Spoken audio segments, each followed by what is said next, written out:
So this is Job chapter 22, verse 1. Then Eliphaz the Temanite replied, "Can a person do anything to help God? Can even a wise person be helpful to him? Is it any advantage to the Almighty if you are righteous? Would it be any gain to him if you were perfect?" So obviously Job's been complaining this whole way, rightfully so, but he's been complaining a lot, and his three buddies are supposed to be helping him, but they're not. So he said in verse 3, "Is it any advantage to the Almighty if you're righteous? Would it be any gain to him if you were perfect? Is it because you're so pious that he accuses you and brings judgment against you? No," verse 5, "it's because of your wickedness." So his friends tell him how wicked he is. He's not helping him.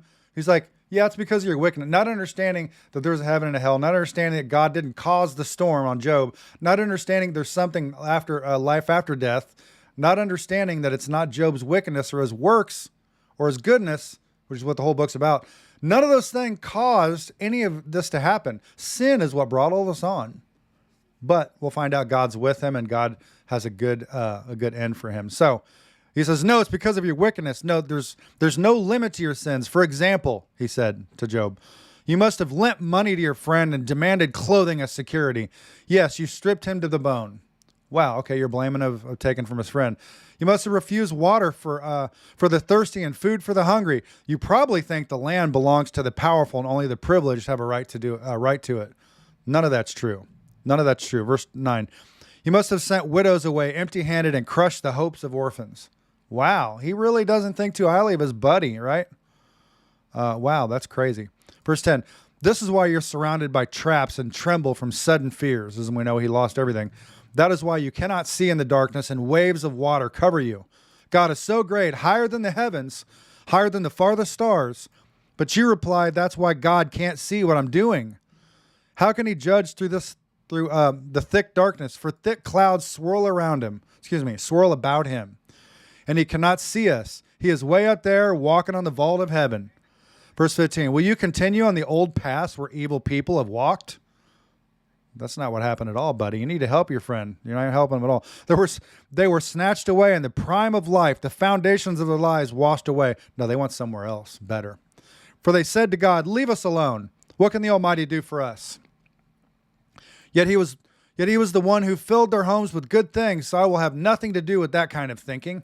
The righteous will be happy to see the wicked destroyed, and the innocent will laugh in contempt. They will say, see how our enemies have been destroyed. The last of them have been consumed in the fire. Submit to God and you'll have peace. This is what his friend says to him. He already has, though. Then things will go well for you.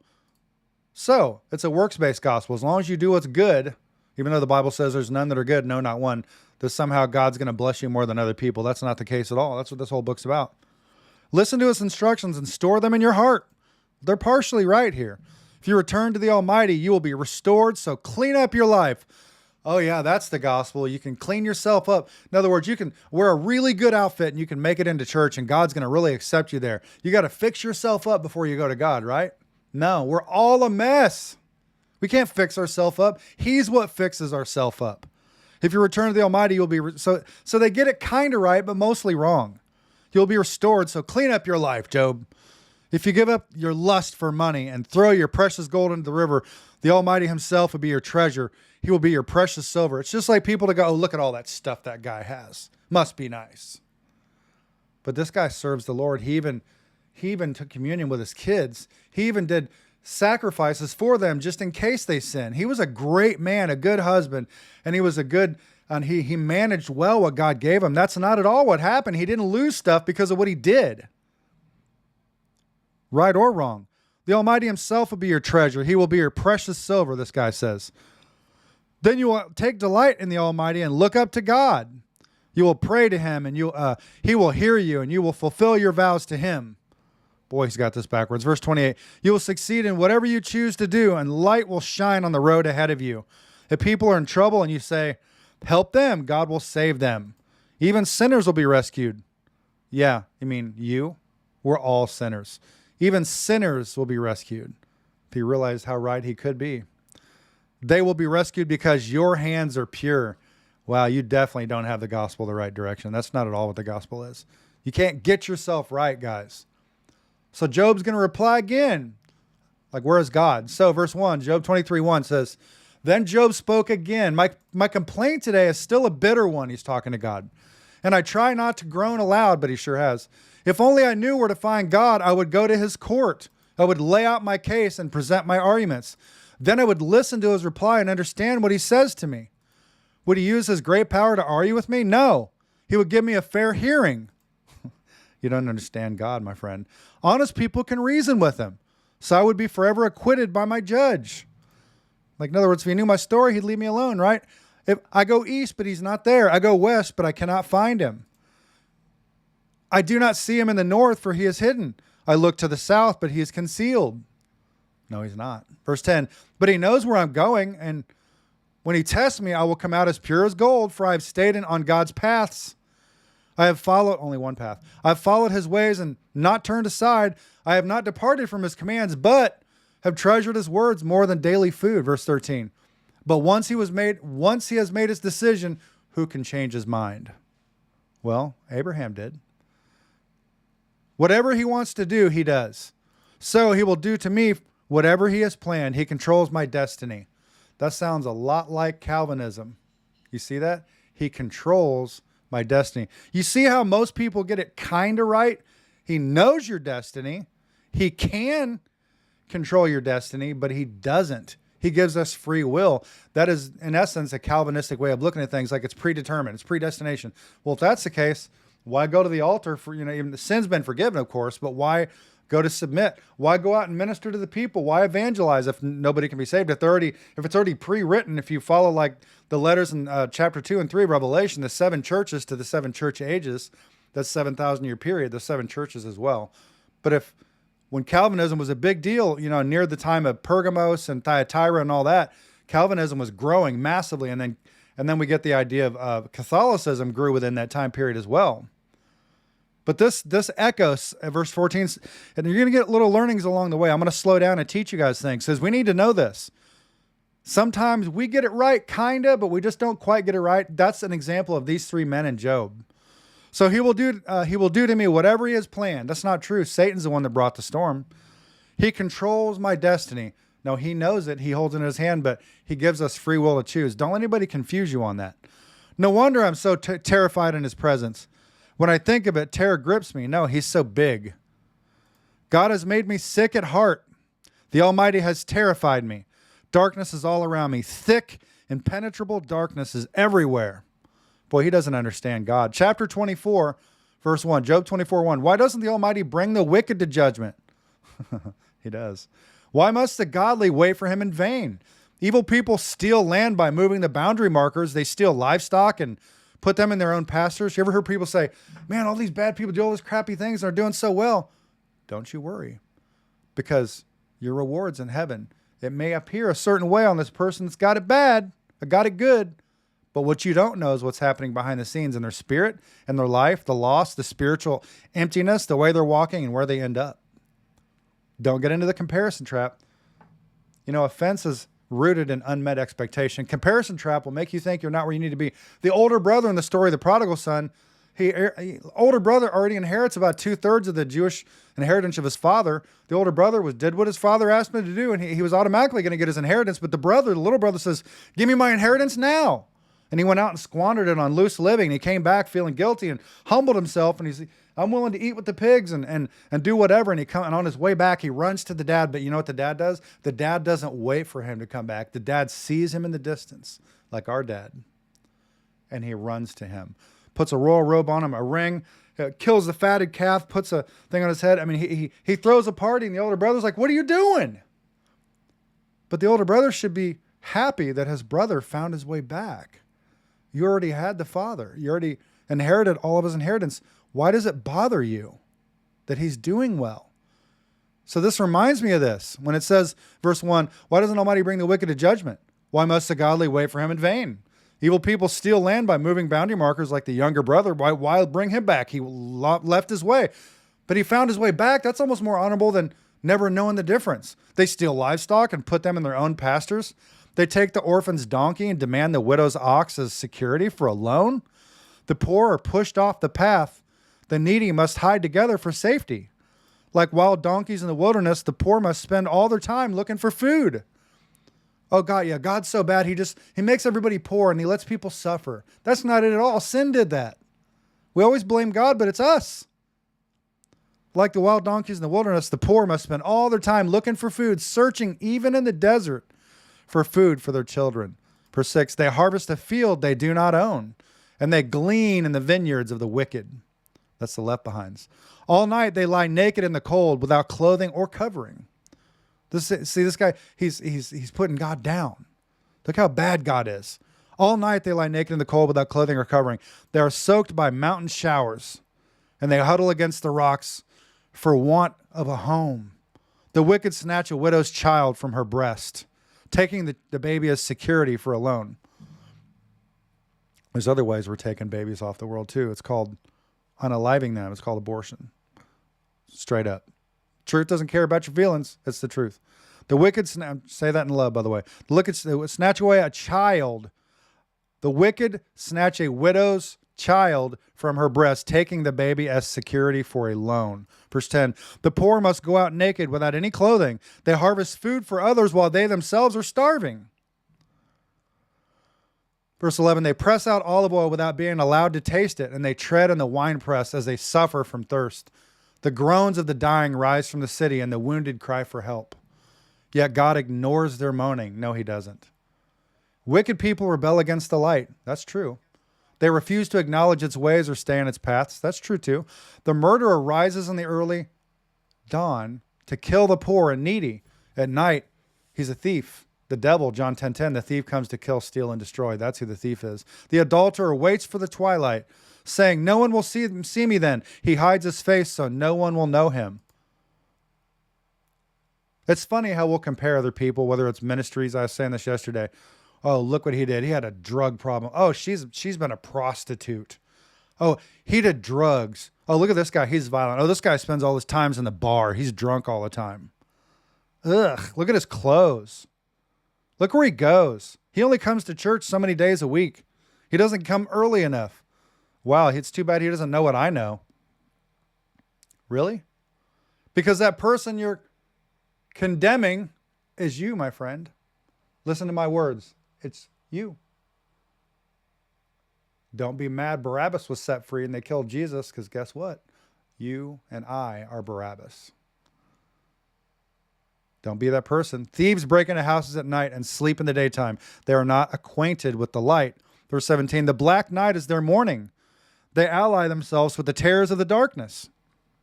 Give me a sound check, guys. Verse 18, you guys have been quiet. But they disappear like foam down a river. Everything they own is cursed, and they are afraid to enter their own vineyards. The grave consumes sinners just as drought and heat consumes snow. Their mothers will forget them. Maggots will find them sweet to eat. No one will remember them. Wicked people are broken like a tree in the storm. You guys, this is dark poetry, nevertheless, beautiful poetry. They cheat the woman who has no son to help her. They refuse to help the needy widow. God in his power drags away the rich. They may rise high, but they have no assurance of life. Verse 23, they may be allowed to live in security, but God is always watching them. And though they are great now, in a moment they will be gone like all others, cut off like heads of grain. Can anyone claim otherwise? Who can prove me wrong? Chapter 25. Now Bildad's going to speak again. Supposed good friend, right? Then Bildad, the Shuhite, replied, God is powerful and dreadful. He enforces peace in the heavens. Okay, he's on to something here. Who is able to count his heavenly army? Doesn't his light shine on all the earth? How can a mortal be innocent before God? He can't. We need somebody to declare us righteous. His name's Jesus. Can anyone born of a woman be pure? It's funny, Job was. Not without sin, but he was considered upright in his time. God is more glorious than the moon. He shines brighter than the stars. In comparison, people are maggots. We mortals are mere worms. If you read Psalms 22, Jesus quotes something on the cross, and it's Psalms 22, the Psalm of David, where it says, I'm like a worm. And there's a comparison. If you go to Psalms 22, read the story about the red worm, the worm that's on the tree that is crushed. And anyway, read Psalms 22 about Jesus saying, I feel like a worm, and it parallels something in Psalms 22. He shines brighter than the stars. Johnny, you there, buddy? In comparison, people are maggots. We mortals are mere worms. Chapter 26. Let's see here. I'll make sure I've got this. Okay. Chapter 26. So this is short, so we're going to go through this easy. It's going to be quick. Job 26, verse 1. Then Job spoke again, how you have helped the powerless, how you have saved the weak, how you have enlightened my stupidity, what wise advice you've offered. Where have you gotten all these wise sayings? I think he's being kind of sarcastic. I think. Good boy. Good man, excuse me. The dead tremble. Those who liveth beneath, where have you gotten all these sayings? Whose spirit speaks through you? The dead tremble. Those who live beneath the waters. The underworld is naked in God's presence. The place of destruction is uncovered. God stretches the northern sky over empty space and hangs the earth on nothing. Did you hear that? Moses made a statement about this. The earth is hung by nothing. By the way, you flat earthers, there's a lot of stuff in the Bible about it. Verse 8, he wraps the rain in his thick clouds, and the clouds don't burst with the weight. Verse 9, he covers the face of the moon, shrouding it with its clouds. He created this horizon when he separated the waters. He set the boundary between day and night. The foundations of heaven tremble. They shudder at his rebuke. By his power, the sea grew calm. By his skill, he crushed the great sea monster. We're going to hear more about these sea monsters. His spirit made the heavens beautiful, and his power pierced the gliding serpent. There's a lot of parallels, a lot of pictures. Job gives us constellations, animals. I'm going to say something before we get any further. Here in just a little bit, we're going to hear about something called a dragon. Y'all been taught all this religious stuff. Well, dragons are fake, dinosaurs are real. Well, it probably depends on what you read, because if you read the early 20th century dictionary, which I have one here, I think it's 1946, I think it is, the Old English dictionary, it actually says drag/on, now rare, dragon, now rare. Before we changed the word, there was dragon outlined in the dictionary. By the way, in hundreds of different caves and mountains, you see dragon paintings. Where did they get that imagery? There's actually dragons all over the world. We just think, as a matter of fact, the Komodo dragon. And this is going to let us know, it's going to give us the examples, and I know I'm getting ahead of myself, of how the dragon lifts up and how its scales are tight together and how sneezings or fire comes from its nostrils. But as we get there, we're going to realize, well, dragons aren't real. Well, on the contrary, the Bible clearly shows that they're real, and we're going to get to that. And then it even uses other animals that are real animals next to it, so that we don't say, well, it's allegorical, it's not a real animal. No, it is, because he's going to show other animals alongside that are real animals. And I did a TikTok on my TikTok about this. Dragons are absolutely true. So are unicorns, but not the way we've taught them and misled our children in school. There are unicorns, like horns, one horn, but not the little horsies with the poles like you read about. This is why religion changes things and it twists the truth. So verse 14, they're just the beginning of all that he does, merely a whisper of his power. Who then can comprehend the thunder of his power? Chapter 27. Job's going to continue on. I'll maintain my integrity, right? Job continues speaking. I vow by the living God who has taken away my rights. Not true. By the Almighty who has embittered my soul. As long as I live, while I have breath from God. It's funny how he identifies God, but now that he's in some pain, he's like, he's just got it mixed up. He means well, because he's suffering, man. I vow by the living God who has taken away my rights, by the Almighty who has embittered my soul. As long as I live, while I have breath from God, my lips will speak no evil. Look at that. Never curses God. And my tongue will speak no lies. I will never concede that you are right. I will defend my integrity until I die. I will maintain my innocence without wavering. My conscience is clear for as long as I live. May my enemy be punished like the wicked, my adversary like those who do evil. For what hope do the godless have when God cuts them off and takes away their life? Oh man, if he fully understood what he's kind of saying, there's truth and there's untruth there. Will God listen to their cry when trouble comes upon them? He does. Verse 10, can they take delight in the Almighty? Can they call to God at any time? His name's Jesus. I will teach you about God's power. I will not conceal anything concerning the Almighty. But you have seen all this, yet you say all these useless things to me. This is what the wicked will receive from God. This is their inheritance from the Almighty. They may have many children, but the children will die in war and starve to death. Wow. Those who survive will die of a plague, and not even their widows will mourn them. Evil people may have piles of money and may store away mounds of clothing, but the righteous will wear that clothing. and the innocent will divide that money. Ooh. You guys hear what he's saying right there? The righteous will wear the clothing and the innocent will divide the money.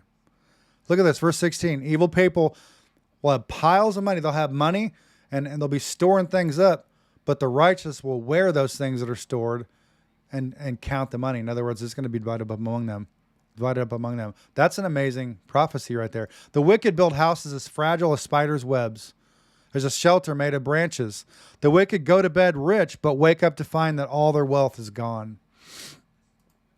What's happened to me? Terror overwhelms them like a flood, and they are blown away in the storms of the night. The east wind carries them away, and they are gone. It sweeps them away.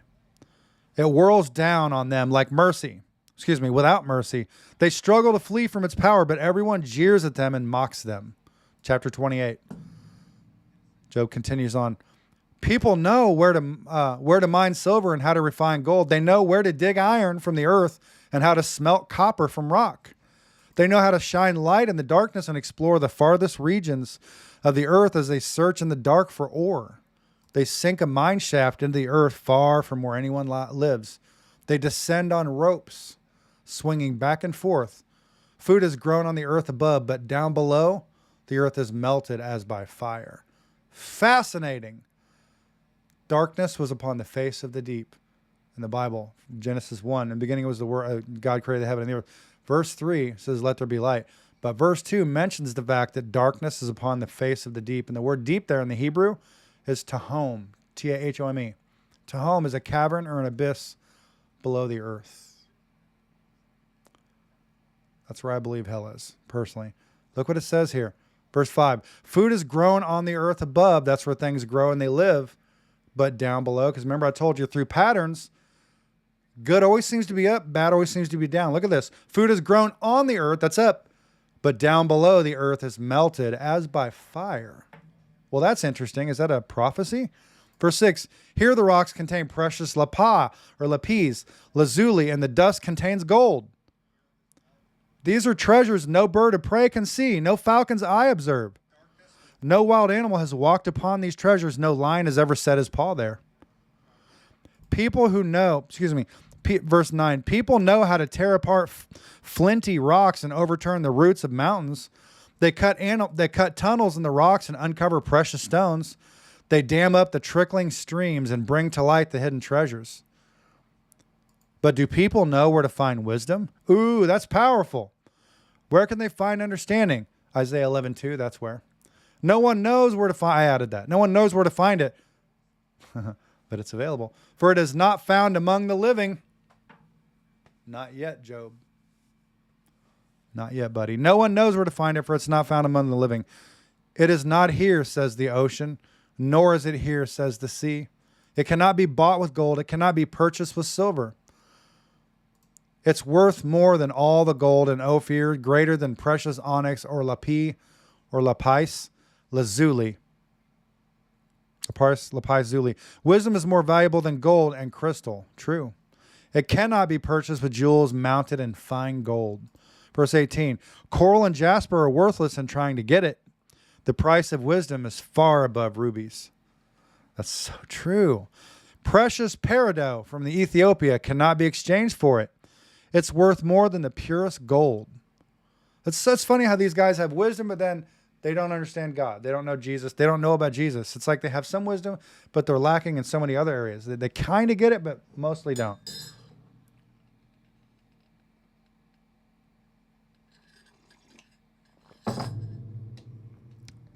That's so good. Okay. Verse 20. But do people know where to find wisdom? Where can they find understanding? Isaiah 11:2. Seven-branch candlestick. Jesus. The anointing of the Spirit. The attributes. Verse 21, it is hidden from the eyes of all humanity. Even the sharp-eyed birds in the sky cannot discover it. Verse 22, destruction and death say, we've heard only rumors of where wisdom can be found. The Bible also says in many places, here is wisdom. Revelation 13:18. Here, let him that have wisdom count the number of the beast. It's the number of a man. Anytime he says, here's wisdom, it's letting you know you probably don't have it. Verse 22, destruction and death say, we've heard only rumors of where wisdom can be found. God alone understands the way to wisdom. He knows where it can be found, for he looks throughout the whole earth and sees everything under the heavens. He decided how hard the wind should blow and how much rain should fall. He made the laws for the rain, and he laid out a path for the lightning. Isn't this beautiful? Then he saw wisdom and evaluated it. He set it in a place and examined it thoroughly. He sure did. His name's Jesus. And this is what he says to all humanity. The fear of the Lord is true wisdom. To forsake evil, man, evil is real. Excuse me. I'm going to read again. And this is what he says to all humanity. The fear of the Lord is true wisdom. To forsake evil is real understanding. Wow. Chapter 29. We're moving on ahead, guys. We're getting there. So Job 29, chapter 29, verse 1. Job continues speaking. I long for the years gone by when God took care of me, when he lit up the way before me and I walked safely through the darkness. When I was in my prime, God's friendship was felt in my home. The Almighty was still with me, and my children were around me. My steps were awash in cream, and the rocks gushed olive oil for me. Those were the days when I went to the city gate and took my place among the honored leaders. The young stepped aside when they saw me, and even the aged rose in respect at my coming. The princes stood in silence and put their hands over their mouths. The highest officials of the city stood quietly, holding their tongues in respect. All who heard me praised me. All who saw me spoke well of me. For I assisted the poor in their need, and the orphans who required help. I helped those without hope, and they blessed me. I caused the widows' hearts to sing for joy. Everything I did was honest, righteous. Righteousness covered me like a robe, and I wore justice like a turban. I served as eyes for the blind and feet for the lame. I was a father to the poor and assisted strangers who needed help. I broke the jaws of godless oppressors and plucked their victims from their teeth. I thought, surely I will die surrounded by my family after a long, good life. For I am like a tree whose roots reach the water, whose branches are refreshed with the dew. New honors are constantly bestowed on me, and my strength is continually renewed. Everyone listened to my advice. They were silent as they waited for me to speak. So all these astuteness that he thinks he had. And after I spoke, they had nothing to add. Wow. What else is there to say? Job spoke, right? If he spoke. For my counsel satisfied them. They longed for me to speak as people long for rain. They drank my words like a refreshing spring rain. When they were discouraged, I smiled at them. My look of approval was precious to them. Like a chief, I told them what to do. I lived like a king among his troops and comforted those who mourned. Chapter 30. Job chapter 30, verse 1. But now I'm mocked by people younger than I, by young men whose fathers are not worthy to run with my sheepdogs. A lot of good they are to me, those worn-out wretches. They are gaunt from poverty and hunger. They claw the dry ground in desolate wastelands. They pluck wild greens and from among the bushes and eat from the roots of broom trees. They are driven from human society, and people shout at them as if they were thieves.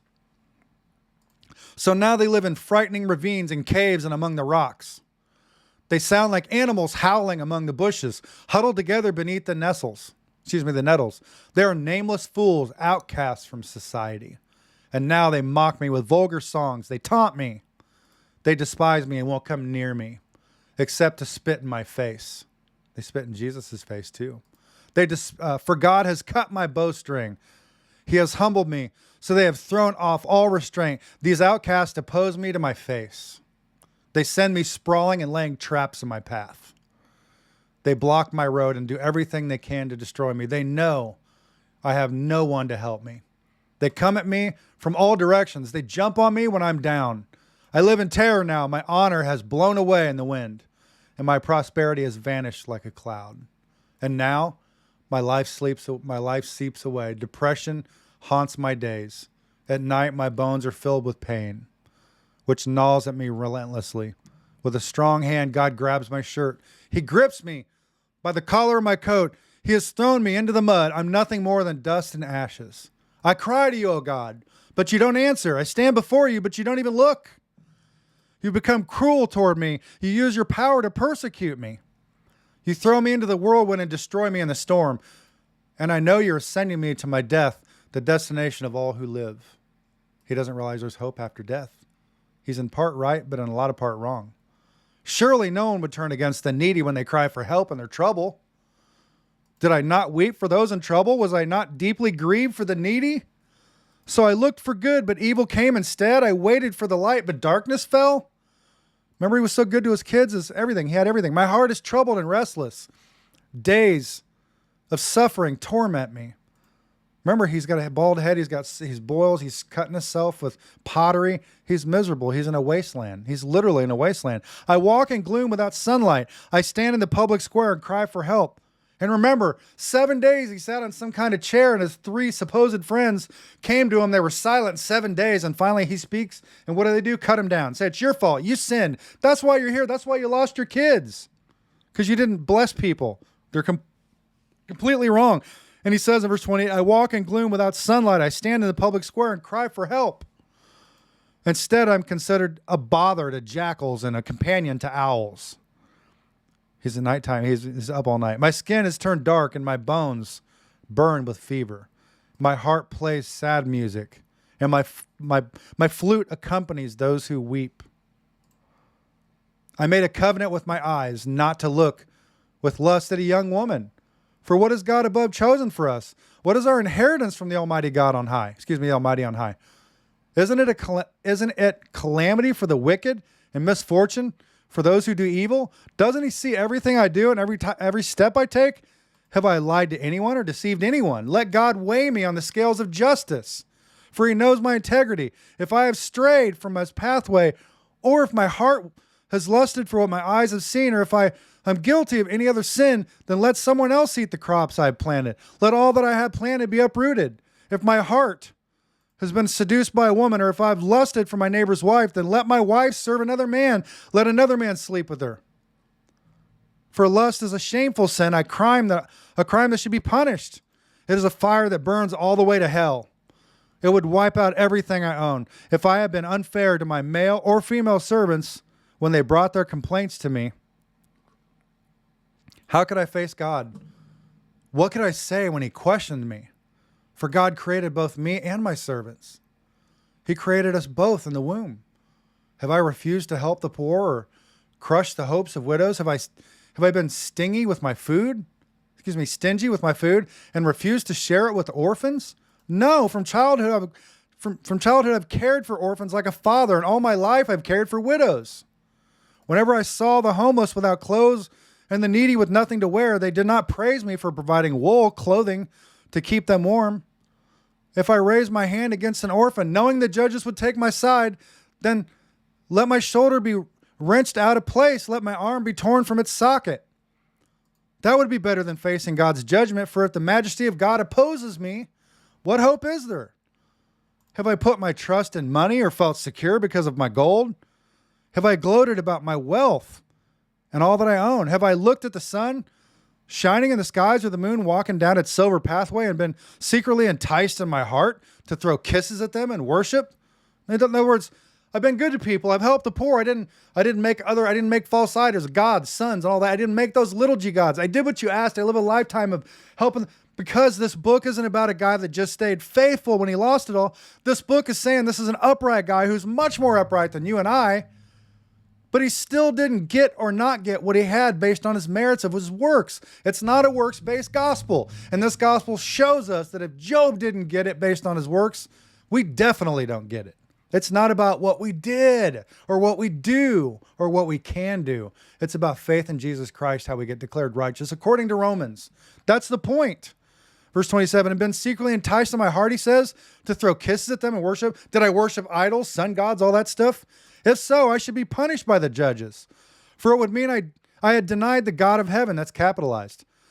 Have I ever rejoiced when disaster struck? In other words, have you ever taken joy in somebody's iniquity, like 1 Corinthians 13 talks about?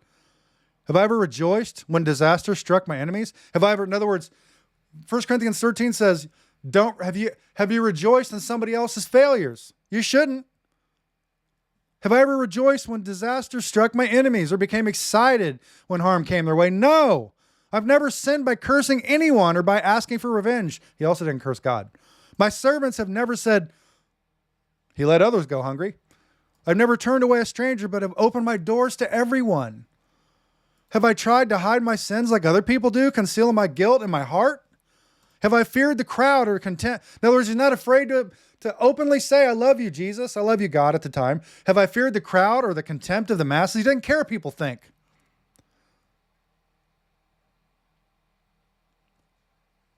Peter says to Jesus, he says, Peter, who do you say that I am? You're the Christ. You're the Son of the living God. He says, Peter, flesh and blood didn't reveal it to you.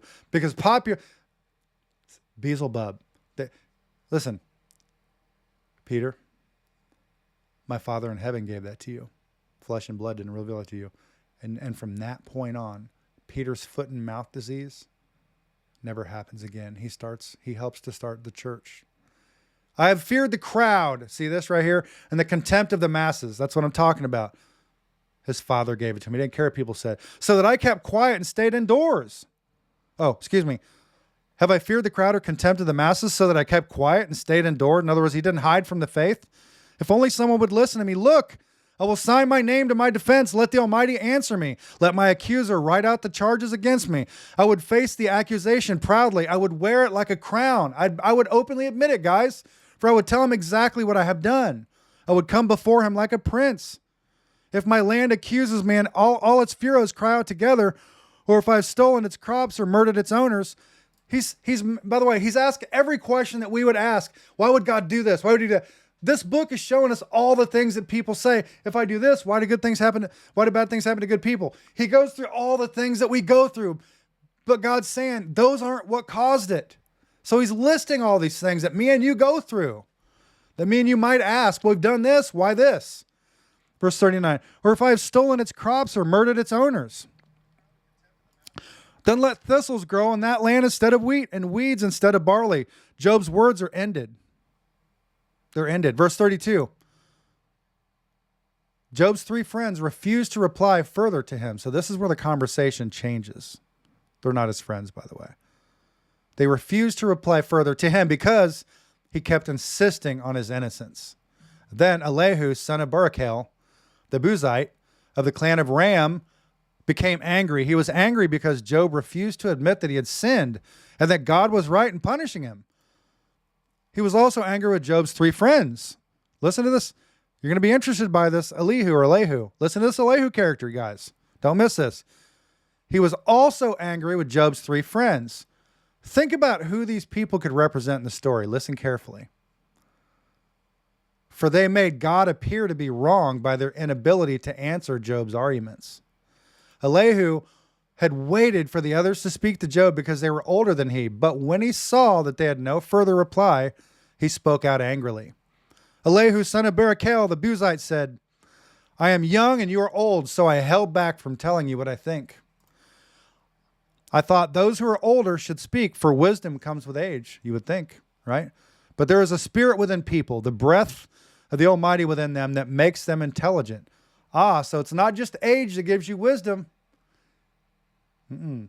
It's age with the breath of God inside you that gives you wisdom. If you think the way he would think, spiritual ears, then add that to your age, now you have great wisdom. Sometimes, verse 9, the elders are not wise. That's true. Well, in one sense, yes. In another sense, no, if they're the right elders. Sometimes the aged do not understand justice. So listen to me and let me tell you what I think. I have waited all this time listening very carefully to your arguments, listening to you grope for words. I've listened, but not one of you has refuted Job or answered his arguments. And don't tell me he's too wise for us. Only God can convince him. If Job had been arguing with me, I would not answer with your kind of logic. You guys, oh my goodness, there's a story here. You sit there baffled with nothing more to say. Should I continue to wait? Now that you're silent, must I also remain silent? No, I will say my piece. I will speak my mind, for I am full of pent-up words, and the spirit within me urges me on. And sometimes we should do the very same thing. That's funny. I had an ironic conversation earlier about something. I am like a cask of wine without a vent, like a new wineskin ready to burst. I must speak to find relief, so let me give my answers. I won't play favorites or try to flatter anyone. Verse 22, for if I tried flattery, my Creator would soon destroy me. Chapter 33. Listen to my words, Job. Pay attention to what I have to say. You guys listen to Elihu. It's important. Now that I have begun to speak, let me continue. I speak with all sincerity.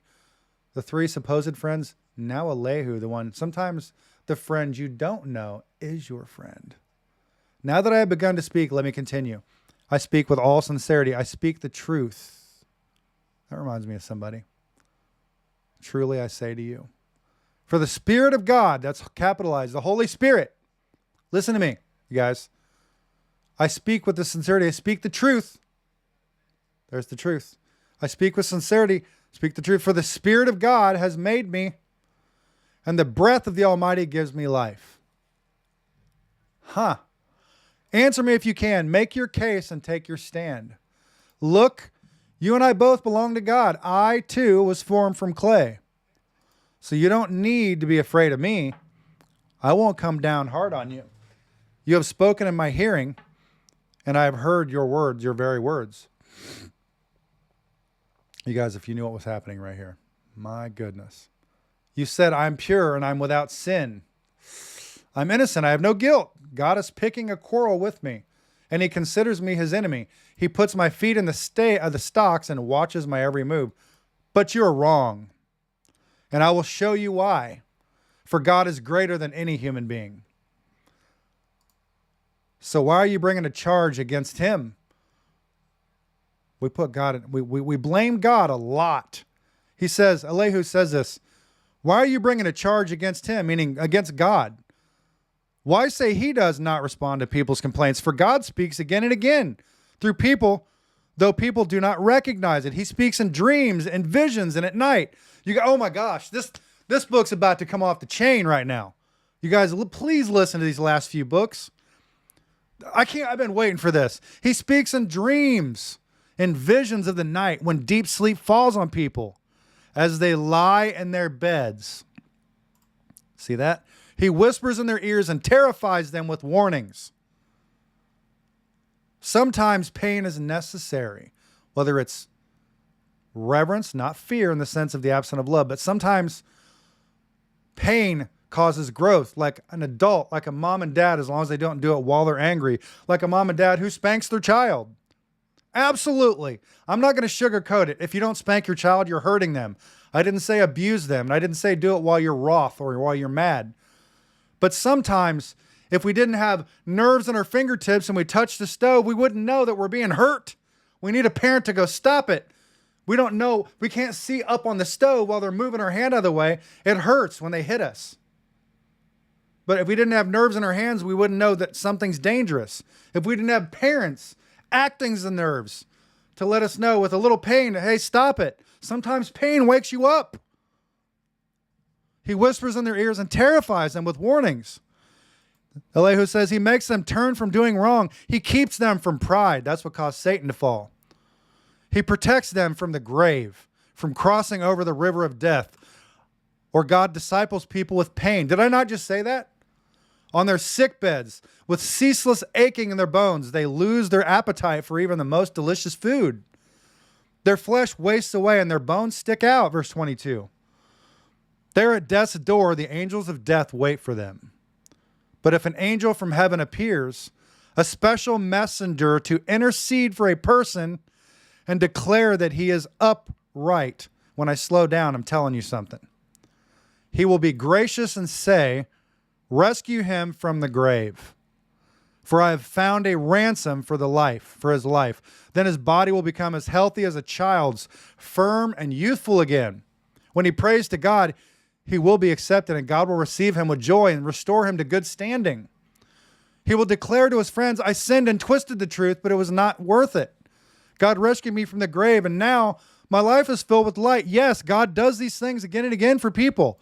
He rescues them from the grave so they may enjoy the light of life. Mark this well. Job, listen to me, for I have more to say. But if you have nothing to say, go ahead, speak, for I am anxious to see you justified. But if not, then listen to me. Keep silent, and I will teach you wisdom. Chapter 34. Then Elihu said, listen to me, you wise men. Pay attention, you who have knowledge. Job said, the ear tests the words. It hears just as the mouth distinguishes between foods. So let us discern for ourselves what is right. Let us learn together what is good. For Job also said, I'm innocent, but God has taken away my rights. I'm innocent, but they call me a liar. My suffering is made incurable, though I have not sinned. Tell me, has there ever been a man like Job with this thirst for irreverent talk? He chooses evil people as companions. He spends his time with wicked men. Notice, you guys, notice the friends, the three friends. Who are the three friends of Jesus? The inner circle, Peter, James, John. But who's the inner circle of Job? They sure weren't his friends.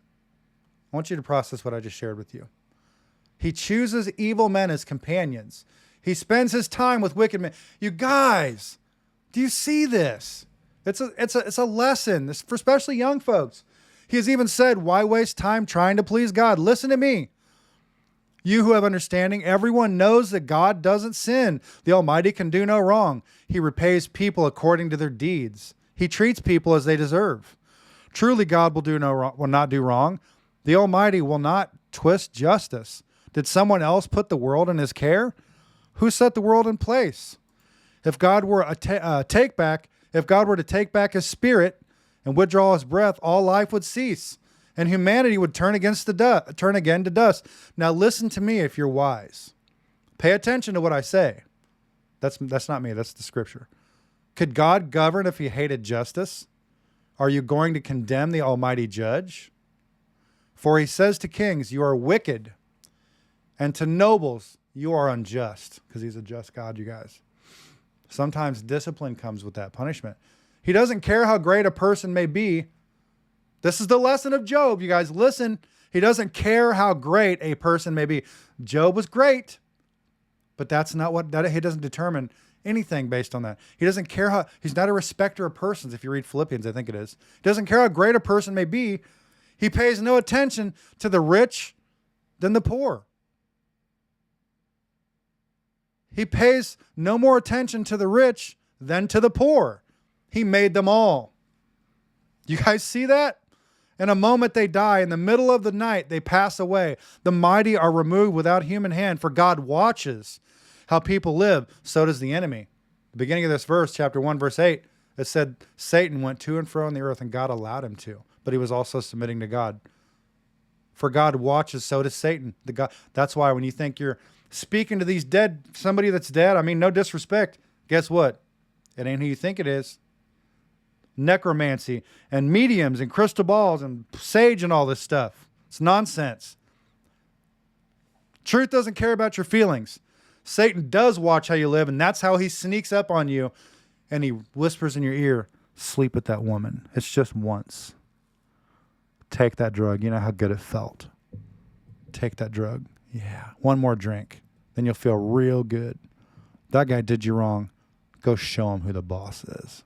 Same thing Satan did in the garden. He wants to keep knowledge from you. He's holding out. He doesn't want you to know what he knows. For God watches how people live. So does Satan. That's how he knows how to use us. He sees everything they do. No darkness is thick enough to hide the wicked from his eyes. We don't set the time when we will come before God in judgment. He brings the mighty to ruin without asking anyone, and he sets up others in their place. He knows what they do, and in the night he overturns and destroys them. Verse 26, he strikes them down because they are wicked, doing it openly for all to see, for they turned away from following him. They have no respect for any of his ways. They cause the poor to cry out, catching God's attention. He hears the cries of the needy. But if he chooses to remain quiet, who can criticize him? When he hides his face, no one can find him. Whether an individual or a nation. You guys, the Bible's so good. This book has so much in it, man. Please listen to this. Verse 30, he prevents the godless from ruling, so they cannot be a snare to the people. Romans 13 says, anybody there? God put him there. He allowed him there. Why don't people say to God, I have sinned, but I will sin no more? Or I don't know what evil I've done. Tell me, if I've done wrong, I will stop at once. Must God tailor his justice to your demands? But you have rejected him. The choice is yours, not mine. Go ahead, share your wisdom with us. After all, bright people will tell me, and wise people will hear me say, Job speaks out in ignorance. His words lack insight. Job, you deserve the maximum penalty for the wicked way you have talked. For you have added rebellion to your sin. You show no respect, and you speak many angry words against God. Chapter 35. So now Elihu is going to condemn Job.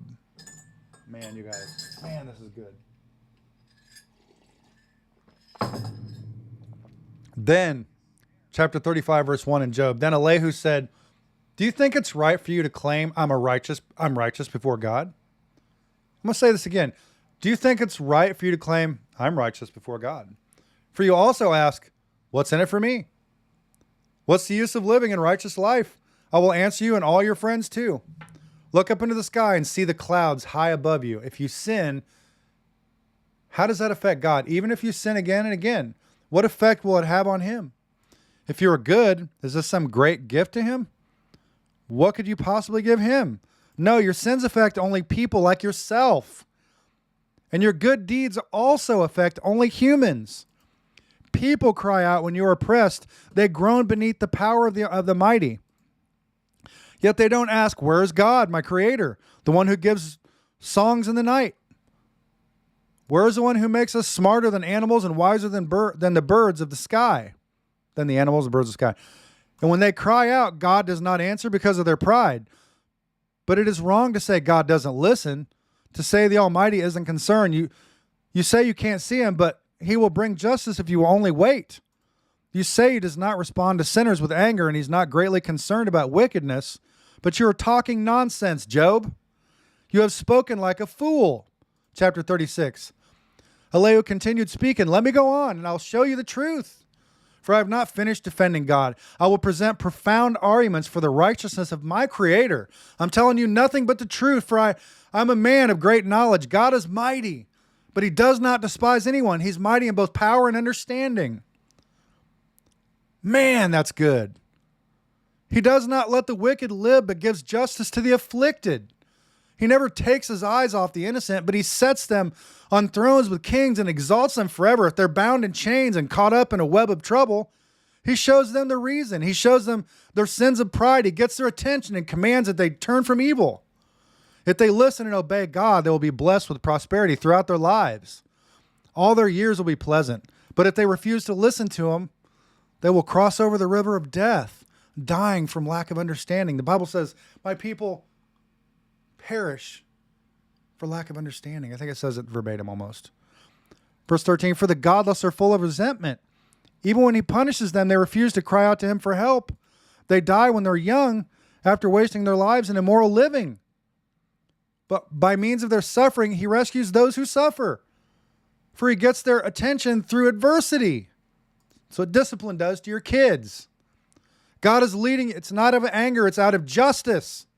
Not justice. It's out of it's a discipleship. God is leading you away from danger, Job, to a place free from distress. He's setting your table with the best food. But you're obsessed with whether the godless will be judged. Don't worry. Judgment and justice will be upheld. But watch out, or you may be seduced by wealth. Don't let yourself be bribed into sin. Could all your wealth or all your mighty efforts keep you from distress? Listen, people, listen to this Bible reading. What we do doesn't give us what we have.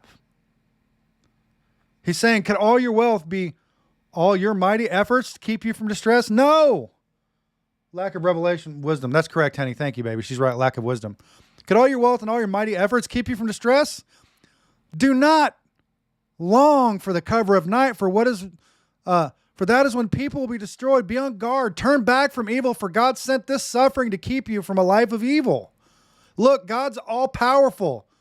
Who is a teacher like him? No one can tell him what to do or say to him, you have done wrong. Instead, glorify his mighty works, singing songs of praise. Everyone has seen these things, though only from a distance. Look, God is greater than we can understand. His years cannot be counted.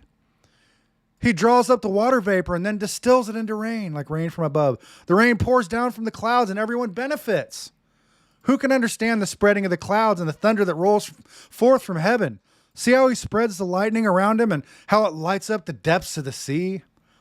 By these mighty acts, he nourishes the people, giving them food in abundance. He fills his hands with lightning bolts and hurls each at its target. The thunder announces his presence. The storm announces his indignant anger. Man, this is good, you guys. This is poetry. Chapter 37. My heart pounds as I think of this. It trembles within me. Listen carefully to the thunder of God's voice, Elihu says to Job. As it rolls from his mouth, it rolls across the heavens, and his lightning flashes in every direction. Then comes the roaring of the thunder, the tremendous voice of his majesty. He does not restrain it when he speaks. God's voice is glorious in the thunder. We can't even imagine the greatness of his power. He directs the snow to fall on the earth and tells the rain to pour down. Then everyone stops working so they can watch his power. The wild animals take cover and stay inside their dens. The stormy wind comes from its chamber, and the driving winds bring the cold. God's breath sends the ice, freezing wide expanses of water. Listen to how he describes God, you guys. He loads the clouds with moisture, and they flash with his lightning. The clouds churn about at his direction. He controls weather. You see that? He controls what he wants. They do whatever he commands throughout the earth. Keep in mind, Satan's the one that caused the bad weather in the beginning. The clouds churn about his direction, at his direction. They do whatever he commands throughout the earth. He makes these things happen either to punish people or to show his unfailing love. Do you see that? Pay attention to this, Job. Stop and consider the wonderful miracles of God. Do you know how God controls the storm and causes the lightning to flash from his clouds? Do you understand how he moves the clouds with a wonderful perfection and skill?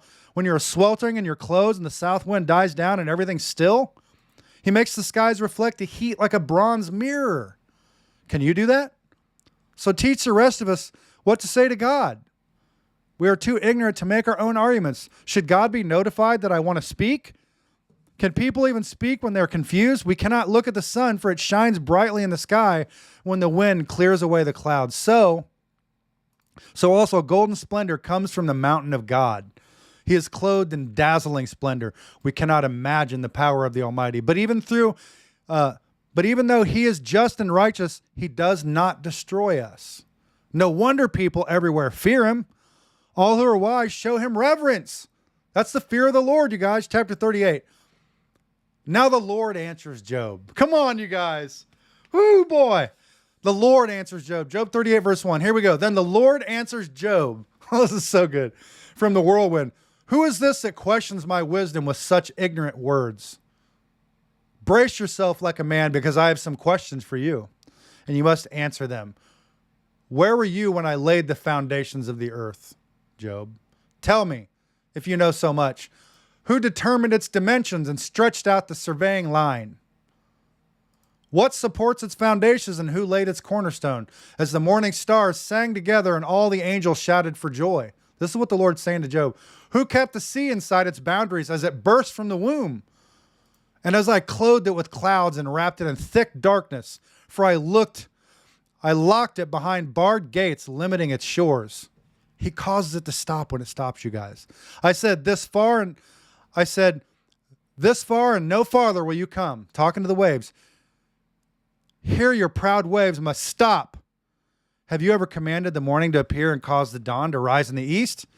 Have you made daylight spread to the ends of the earth to bring an end to the night's wickedness? Oh my God, this is so good. As the light approaches, the earth takes shape like clay pressed beneath a seal, and it's robed in brilliant colors. The light disturbs the wicked and stops the arm that is raised in violence. Have you explored the springs from which the seas come? The Lord would say to Job. Have you explored their depths? Do you know where the gates of death are located? Have you seen the gates of utter gloom? Do you realize the extent of the earth? Tell me about it if you know. Where does light come from and where does darkness go? Oh my goodness, this is good. Can you take each to its home? Oh my God, Lord's so good. Do you know how to get there? But of course you know all this. For you were born before it was all created, and you are so very experienced. That's some holy sarcasm. Have you visited the storehouses of the snow or seen the storehouses of hail? I have reserved them as weapons for the time of trouble. A reference to the revelation and the judgments, the judgment seals. He has a purpose. This is a parallel to Revelation. It's prophecy. I have reserved them as weapons for the time of trouble. It's a judgment, you guys. It's a judgment for the day of battle and war. The tribulation, Revelation 6 through 19. Where is the path to the source of light? Where is the home of the east wind? Who created a channel for the torrents of rain? Who laid out the path for the lightning, Job, he would say, right? Who makes the rain fall on barren land and a desert where no one lives? How about Moses with the water? You remember that, guys? Who sends rain to satisfy the parched ground and make the tender grass spring up? Does the rain have a father? Who gives birth to the dew? Who is the mother of the ice? Who gives birth to the frost from the heavens? For the water turns to ice as hard as rock, and the surface of the water freezes. Can you direct the movement of the stars, binding the cluster of the Pleiades and loosening the cords of Orion? A reference to constellations. We'll get to that later in the Bible.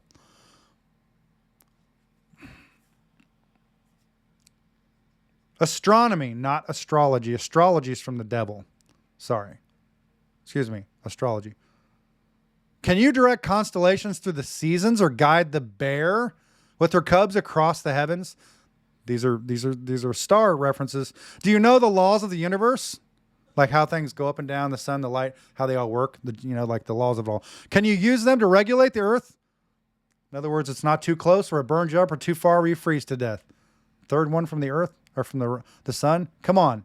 The laws of physics. Can you shout to the clouds and make it rain? Man. Can you make lightning appear and cause it to strike as you direct? Who gives intuition to the heart and instinct to the mind? You guys, this is beautiful.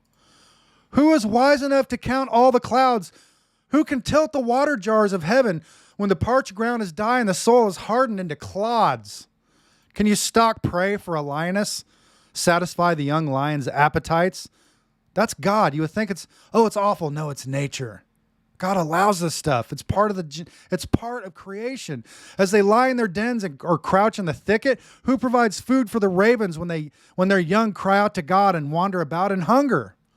Chapter 39. Do you know when the wild goats give birth? Have you watched as deer born in the wild? Do you know how many months they carry their young? Are you aware of the time of their delivery? They crouch down to give birth to their young and deliver their offspring. Their young grow up in the open fields, then leave home and never return. Who gives the wild donkey its freedom? Who untied its ropes? I have placed it in the wilderness. Its home is the wasteland. It hates the noise of the city and has no driver to shout it out. My goodness, the mountains are its pasture land, where it searches for every blade of grass. Will the wild ox consent to be tamed? Listen to this. Will it spend the night in your stall? Oh my goodness, you guys. It hates the noise of the city and has no driver to shout at it. The mountains are its pasture land, where it searches for every blade of grass. Will the ox consent to being tamed? Will it spend all night in your stall? I know I read that already. Can you hitch a wild ox to a plow? Will it plow a field for you? Given its strength, can you trust it? Can you leave and trust the ox to do your work? Can you rely on it to bring you home your grain and deliver it to your threshing floor? The ostrich flaps her wings grandly, but there are no match for the feathers of the stork. She lay her eggs on top of the earth, letting them be warmed in the dust. We get a lot of nursery stuff where the stork drops the eggs. There's a lot of confusion about that. She doesn't worry. A lot of this comes from the Bible. She doesn't worry that a foot might crush them or a wild animal might destroy them. She's harsh towards her young, as if they were not her own. She doesn't care if they die. For God has deprived her of wisdom. See what I mean? Discipline keeps your kids alive. I'm just thinking of this. Don't withhold discipline. Oh, baby, I'm going to give you a little timeout because you hit mommy. Little timeout. Honey, I think we'll give him timeout here. No, man. Timeout's not enough. They need discipline. Come on. Verse 17, I say that in love. For God has deprived her of wisdom. He has given her no understanding. Verse 18, but wherever she jumps up to run, she passes the swiftest horse with its rider. Have you given the horse its strength or clothed its neck with a flowing mane? God did all this, you guys. That was me. I added that. Did you give it the ability to leap like a locust Its majestic snorting is terrifying. It paws the earth and rejoices in its strength when it charges out to battle. It laughs at fear and is unafraid. It does not run from the sword. The arrows rattle against it, and the spear and javelin flash. It paws the ground fiercely and rushes forward into battle when the ram's horn blows. You hear that? The ram's horn? We're gonna hear judgment. I'm just gonna leave that there. That's prophecy. It snorts at the sound of the horn. It senses the battle in the distance. I'm slowing down. This means something. It quivers at the captain's commands and the noise of battle. Process what I'm saying here. Verse 26. Is it your wisdom that makes the hawk soar and spread its wings toward the south? Is it at your command that the eagle rises to heights that make it nest? It lives on the cliffs, making its home on a distant rocky crag. From there it hunts its prey, keeping watch with piercing eyes. Its young gulps down blood. Where there's a carcass, there you'll find it. Chapter 40, verse 1. Then the Lord said to Job, do you still want to argue with the Almighty? You are God's critic, but do you have the answers? Then Job replies to the Lord. You guys, take note here. I am nothing. How could I ever find the answers? I will cover my mouth with my hand. Oh my goodness, you guys. Here it is. By the way, 40 is the number of fulfillment, and we're at chapter 40. Completion, excuse me. I am nothing, verse 4. How could I ever find the answers? I will cover my mouth with my hand. I have said too much already. I have nothing more to say. Then the Lord answered Job from the whirlwind. Brace yourself like a man, because I have some questions for you, speaking to Job, and you must answer them. Will you discredit my justice and condemn me just to prove you're right? You guys, listen to this. This is so good. Listen, are you as strong as God? Can you thunder with a voice like this? All right, put on your glory and splendor, your honor and majesty. Give vent to your anger. Let it overflow against the proud. Humiliate the proud with a glance. Walk on the wicked where they stand. Bury them in the dust. Imprison them in the world of the dead. Then even I would praise you, for your own strength would save you. Take a look at Behemoth, which I made. Listen, guys, I talked about this earlier. Notice verse 15, Job 40:15 and all the way down. These are living creatures. So when we get to the dragon, you'll stop listening to nursery rhymes and dragon movies when they're actually real, but we've twisted it. Take a look at Behemoth, which I made. It's not allegorical. It's not a comparison. It's an animal, which I made just as I made you. See that? Listen to me, guys. He uses a person saying, so what I'm about to tell you is not just an allegory. So he says, look, take a look at Behemoth, which I made. So it's not a parallel or a story, just as I made you. So we know it's a real person comparing. So it's alive and it's real. It eats grass like an ox, so it's alive. So God just took 4 things to wrap this verse up to share with you. This is a real animal, and we're going to get to what I'm talking about, which I made. It eats grass like an ox, so it's real. See its powerful loins and the muscles of its belly. Its tail is as strong as a cedar. The sinews are its thighs. You guys, listen to me. See its powerful loins. Let me just back this up. Take a look at Behemoth, which I made just as I made you. It eats grass like an ox. It grazes. See its powerful loins and the muscles of its belly. Its tail is as strong as a cedar. The sinews of its thighs are knit tightly together. It's strong, the muscles. Its bones are tubes of bronze. Big, strong, thick bones. Its limbs are bars of iron.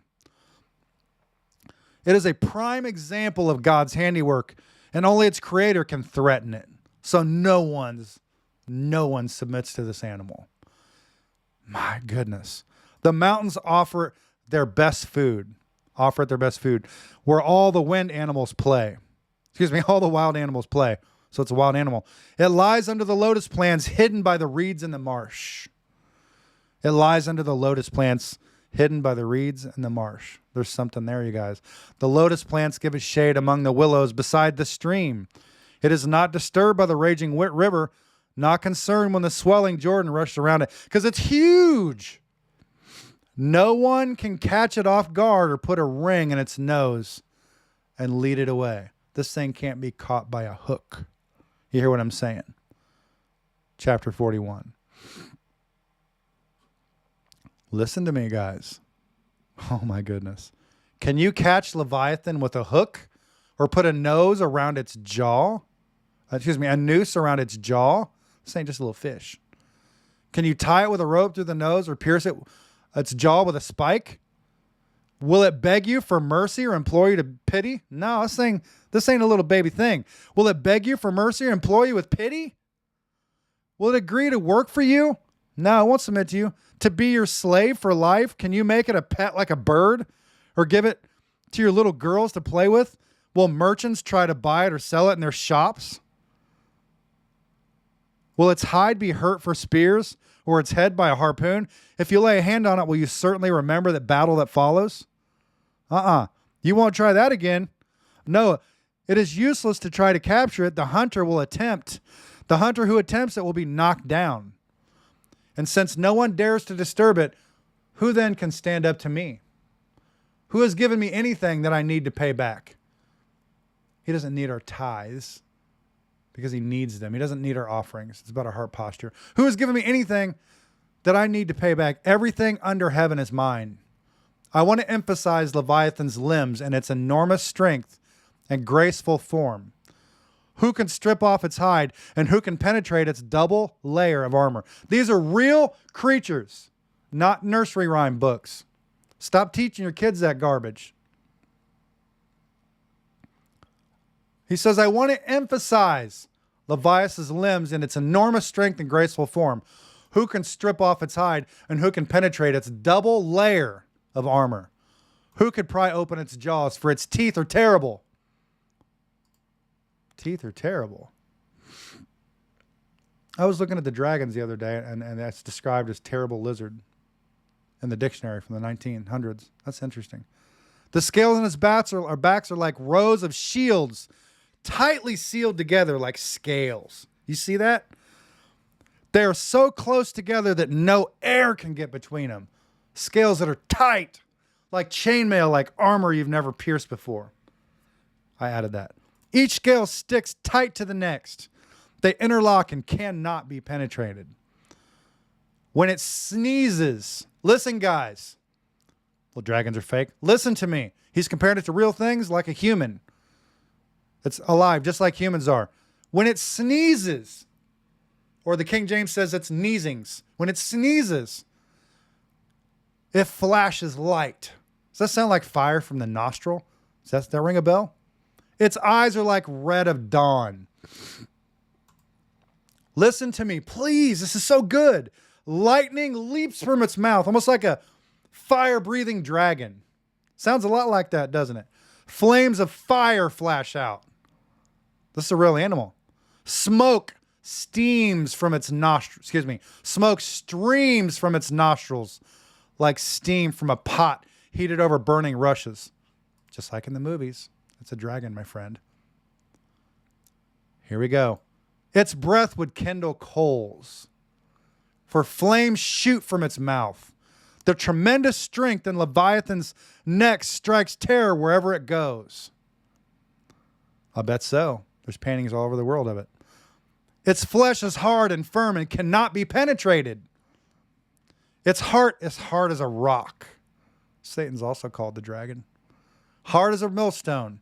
When it rises, the mighty are afraid, gripped by terror. If you guys go back and study this, when it talks about the beams, that its legs are on its side, if you actually look by definition of a dinosaur and or a dragon, you'll see a comparison. You'll notice that. There's something called a Komodo dragon, too, that's still alive. Let me pause and say this. But fire can't come from an animal's nose. Well, look up the bombardier beetle. Bombardier beetle. It has elements that join together create a chemical fire. There's actually 5 ways to make fire using water by separating hydrogen. You just don't understand. You could look at a cell phone 200 years ago and think it's a demon, but it's just technology. Just because our little brains don't comprehend doesn't mean it ain't. Come on, man. Just because we don't understand 4 dimensions don't mean 3 dimensions are where it ends. Let me tell you, that's not where it ends. We think of time as linear in a line. Yesterday, today, tomorrow. That's not time. Time is physical. It's physical. God lives outside of time. It's like he's looking down at a tunnel. He sees the first guy and the last guy line it up, but he sees it all at once. He's not limited by a linear body, by time, like we think of it. It says, verse 25, when it rises, the mighty are afraid, gripped by terror. No sword can stop it, no spear, dart, or javelin. Iron is nothing but a straw to that creature, and bronze is like rotten wood. Oh my goodness. Bronze is like rotten wood. Arrows cannot make it flee. Stones shot from a sling are like bits of grass. Ooh, boy. No wonder there's no more dinosaurs. Man, you had something that big around town, you know somebody would kill it or put it in confinement? Clubs are like a blade of grass, and it laughs at the swish of javelins. Its belly is covered with scales as sharp as glass. It plows up the ground, and it drags through the mud. Leviathan makes the water boil with its commotion. It stirs the depths like a pot of ointment. Verse 32. The water glistens in its wake, making the sea look white. Nothing, look at the poetry, you guys. Nothing on earth is its equal. No other creature is so fearless. Of all the creatures, it is the proudest. The King James says its scales are its pride, which is really interesting because our pride seemed to lock us up tight and nothing can get through our pride. Think about that one for a second. All of the creatures, it is the proudest. It is the king of beasts. Last chapter tonight. Chapter 42, Job's confession. Here we go. After all these discussions with the three so-called friends, then Eliab, this other guy, Elihu, this other guy, and then God shows up. And the second to last book, and now the last book of Job, Job's response to all of this. Job chapter 42, verse 1. Then Job replied to the Lord, I know that you can do anything, and no one can stop you. You asked, who is that? You ask, who is this that questions my wisdom with such ignorance? It is I, and I was talking about things I knew nothing about. Listen to this, you guys. Things far too wonderful for me. Oh my God. I love this book. Things far too wonderful for me.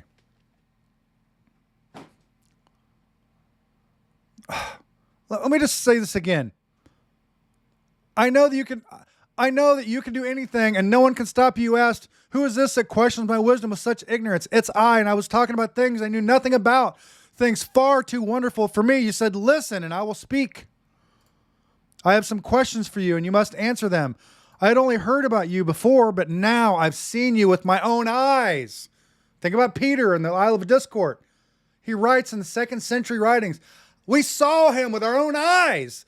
That's how we can write about it. It's true. Man wrote the Bible. Help yourself. Verse 5. I'd only heard about you before, but now I have seen you with my own eyes. I take back everything I said, and I sit in dust and ashes to show my repentance.